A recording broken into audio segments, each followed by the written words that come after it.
Welcome to this series on process intensification and flow chemistry. I am Professor Anil Kumar from IIT Bombay, and this is part 5 of this series.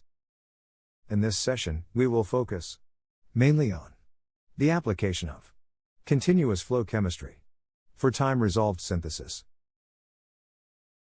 The first example we will discuss is one of the path-breaking examples, wherein it has been shown for the first time that an intermolecular reaction can be accomplished when an intramolecular pathway was possible. In fact, this is one of the important example demonstrating the concept of time-resolved synthesis. This could only be possible due to continuous flow technology. The reaction involves the generation of the anion intermediate, as shown here. Based on our knowledge of chemistry, the next logical step will be an intramolecular rearrangement to give more stable oxygen-centered anion from the carbon-centered anion. This more stable anion then reacts with the electrophile to give the final product, as shown here. We call this process as intramolecular process. Another possibility for the carbon anion is to directly react with the electrophile in an intermolecular fashion before it undergoes intramolecular rearrangement. This path is also shown here, and we term this as intermolecular process. Based on this reaction scheme, we have two possible reactions. The first is an intramolecular anionic Fries rearrangement, as shown here. Let us represent the rate constant for this reaction as K_1. Therefore, the rate of the reaction is directly proportional to the rate constant. It should be noted that this is an intramolecular reaction, and hence, there is no effective concentration on the rate of the reaction. The second reaction here is the intermolecular reaction between the carbon anion and the electrophile. Let us represent the rate constant for this reaction as K_2. Therefore, the rate of this reaction will be proportional to rate constant multiplied by the concentration of anion and the electrophile. It should be noted that the rate constant for intermolecular reaction is higher than that of intramolecular anionic Fries rearrangement. I hope you know why. The reason is that the carbon-centered anion is less stable compared to oxygen-centered anion, and hence more reactive. However, if you ask any synthetic chemist, they will choose the product from the intramolecular pathway. Although most of them will not be in a position to explain the rationale used for this prediction. The reason is that it is almost like the rule of organic synthesis, wherein intramolecular reactions always predominate over intermolecular reactions. Do you know why? Remember your Arrhenius equation. Rate of the reaction is directly proportional to the number of collisions. For intramolecular pathway, number of collisions are not relevant, as both the reagents, the carbon and oxygen centers, are connected with each other. However, the number of collisions will be a significant factor for intermolecular reaction, and will depend upon the tools, such as reactor and stirrer, used. Therefore, the number of collisions factor makes the rate of the reaction via an intramolecular pathway higher, though the reactivity is lower. The net outcome is dictated by the number of collisions, which is nothing but the rate of mixing. As we all know, rate of mixing is always slower in a batch technology. This is the reason we teach in the organic synthesis courses that intramolecular reactions always dominate intermolecular reactions, irrespective of the reactivity of the two species. In fact, we teach this as a rule in organic synthesis. Whereas, this is an outcome of poor mixing in batch technology. Therefore, it will be interesting to develop a reactor wherein the rate of the reaction is dictated by the reactivity and not by the collisions. Or in other words, the rate of mixing is so high that collisions have no effect on the rate of reaction. It is interesting to note that continuous flow technology allows one to design a flow reactor wherein the rate of mixing can be so high that the net rate of reaction is proportional to the reactivity of the species. This is exactly what was done by Professor Dong-Pyo Kim and Professor Yoshida's group. They designed a flow reactor wherein the mixing times were extremely high. When they carried out this reaction using new flow reactor, they could successfully demonstrate, for the first time, that it is possible to do an intermolecular reaction when an intramolecular pathway is possible. This is one of the major breakthroughs in organic synthesis, as it allows chemists to control the outcome of the reaction based on the reactive intermediates. As we know, organic chemistry is full of rearrangement reactions, mainly involving multiple reactive intermediates. It will now be possible to tap any of these reactive intermediates to alter the net outcome of the reaction.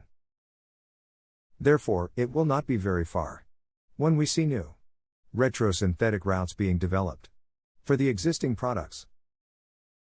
Please note here that the reactor volume is 25 nanoliters and the reaction time is 330 microseconds. I am sure many of you must be wondering, what is the practical utility of a reactor with volume of 25 nanoliters? Again, this is the opinion, which is biased by our knowledge of batch reactors, wherein bigger is better. Please note that the actual throughput is related to the reactor volume multiplied by reaction time. Since the reactions times are generally high in batch reactors, we equate throughput directly to reactor volume. However, the situation changes completely in flow reactor, as reactions can happen in subseconds time domain. If you look carefully, if we run this 25 nanoliter reactor only for an hour, it will result in a reaction volume of approximately 273 milliliters. Or, this small reactor can give 6.5 liters per day. Therefore, this reactor works like a mini pilot plant. So don't be fooled by the small volume of the flow reactors. I would like to point out here that if this design can be scaled up to 10 milliliters, yes, you have heard correctly, 10 milliliters, the production volumes will be more than 1,000 liters per hour. This is one of the most significant features of continuous flow reactors, wherein one can continue to operate at high throughput, but with a very small volume of the reactor. This has a significant advantage in terms of safety and disposal when a runaway reaction situation or a batch failure happens. This makes the overall process safer. In fact, these reactors are so small that one can install them inside an explosion-proof cabinet, leading to an explosion-proof chemical plant. I am sure you have never heard of an explosion-proof chemical plant. However, this is going to be the future of chemical plants via continuous flow technology.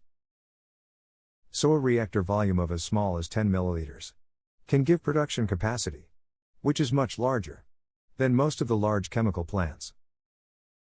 Therefore, do remember that the actual throughput is volume multiplied by the reaction time, and not the volume alone. In a similar fashion, we can manipulate the reaction time so that we can dictate if we want to get the kinetic product or the thermodynamic product. If we do an ultra-fast reaction, we will isolate the kinetic product. On the other hand, we can allow the kinetic intermediate to convert to thermodynamic one, and then introduce the electrophile, if we want to get the thermodynamic product. Organic synthesis depends heavily on protection-deprotection strategies. This is because of the inherent slow kinetics in batch processes. This makes it difficult to control the pathway of the reaction based on the reactivity. Take this as an example as shown here. If you ask any synthetic chemist to write the retrosynthesis route for the substitution of the iodo with an electrophile, they will come out with a 3-step strategy. First will be the protection of the keto group, followed by substitution, and finally the deprotection. If you ask them what happens if we do the same chemistry without protection-deprotection, the answer will be that it will lead to another product via the intramolecular path, and not the desired product. However, if one studies the outcome of an ultrafast process via continuous flow reactor, the profile will be as shown here. As expected, the concentration of the side product increases as the reaction time increases. It is important to note that the concentration of side products starts to dominate within few seconds of reaction time. Since it is not possible to do a fast few-second reaction via batch, we only observe the side product. However, when one explores further the reaction profile in smaller time frame, one observes that the concentration of the desired product was higher. Therefore, the final optimum conditions wherein the reaction was carried out at a reaction time of 3 milliseconds, it results in the formation of desired product in around 90% yield. This means the whole process of 3 steps, requiring large amount of reagents and time, can be converted into a few millisecond process of a single step. This is an amazing example of a real process intensification. The authors further demonstrated the wide substrate scope for this reaction. As can be seen, most of these reactions give excellent yields in the single step via continuous flow process. They even applied the same strategy for the synthesis of paucifloral F, wherein they could avoid the protection-deprotection steps. As mentioned in my previous lectures, continuous flow process replaces the combinatorial approach for the generation of chemical library. Here is one such example, wherein, by suitable combination of reagents and flow reactors, one can generate a large number of structural variants of the target molecule in a very short time. This is an example wherein the quick synthesis of the product was more important than the cost. If this is the requirement, one can use suitable supports connected in series after the reactor to remove the unreacted reagents. This leads to the synthesis of pure desired compounds without any tedious and time-consuming purification steps. This is an example of an interesting under 2-minute synthesis of ibuprofen via continuous flow. The novelty of this approach is the record short time and not the cost. In fact, the whole setup can be installed inside a small fume hood and can produce ibuprofen at the rate of 8 grams per hour. This capacity is enough for any family or small community.